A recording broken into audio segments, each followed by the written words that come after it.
Je ne sens plus de douleur, je ne sens rien tout à coup, mais je suis en joie.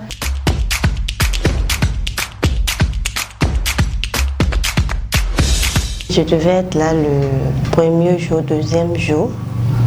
Je n'ai pas pu parce que j'ai été un peu occupée au boulot. Donc je me suis dit, je ne manquerai pas le dernier. Donc ce jour-là, je n'avais rien.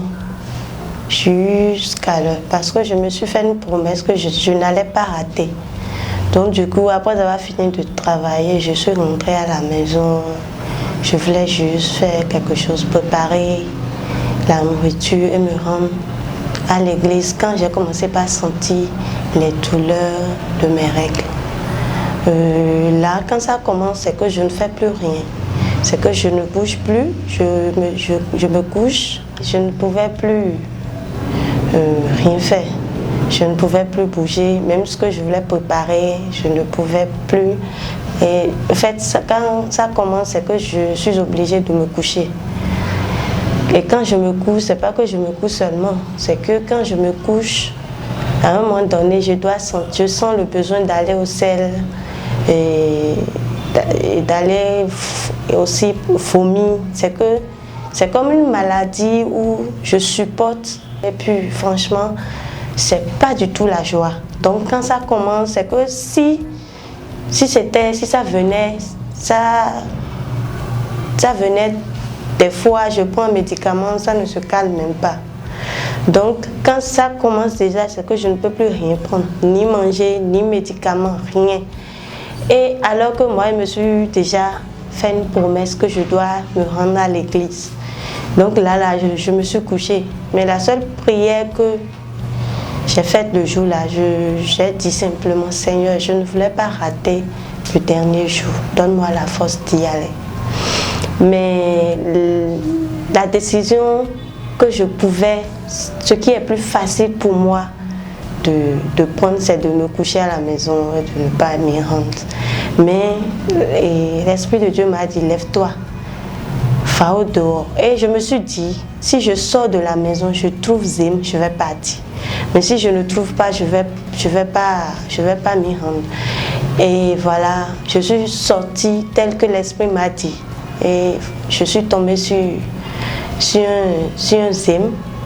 Bizarrement, le Zim ne venait même pas là où moi j'étais. Donc je ne sais pas comment, il a ralenti, il est revenu, c'est là je l'appelle et il a entendu.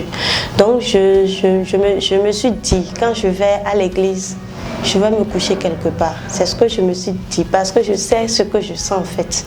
Je vais rester derrière. Là, je peux sortir de temps à autre pour me satisfaire. C'est ce que je me suis dit quand j'ai quitté la maison. Mais quand je suis venue à l'église, effectivement, je suis restée derrière, d'abord. Mais à un moment donné, l'Esprit m'a dit, va t'asseoir devant... En tout cas, l'Esprit m'a guidée vers là où je vais m'asseoir.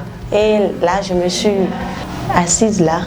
Et c'est au moment où le pasteur est monté et on suivait les témoignages que... Je riais, et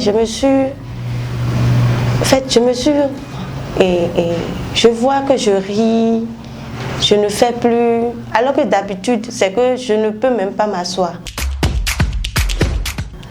Donc à un moment donné, je me suis dit, mais je ris et puis franchement, j'ai pas compris en fait, je ne sens plus de douleur, je ne sens rien tout à coup, mais je suis en joie. C'est comme si je n'ai rien du tout. Et franchement, ça m'a vraiment étonnée parce que je n'ai jamais prié pour ça. Et même le jour-là, ce n'était pas mon sujet de prière. Franchement, ce n'était pas mon sujet de prière, mais bon, Dieu sait de quoi j'ai besoin. Il sait aussi de quoi je souffre. Donc, il m'a touchée et franchement, ça m'a vraiment étonnée moi-même, parce que je m'attendais à autre chose quand je venais le soir là. Je ne m'attendais même pas à ça, à cette guérison-là. Mais bon, l'Éternel m'a touchée le jour-là. Et depuis ce jour, franchement, je ne ressens plus la douleur.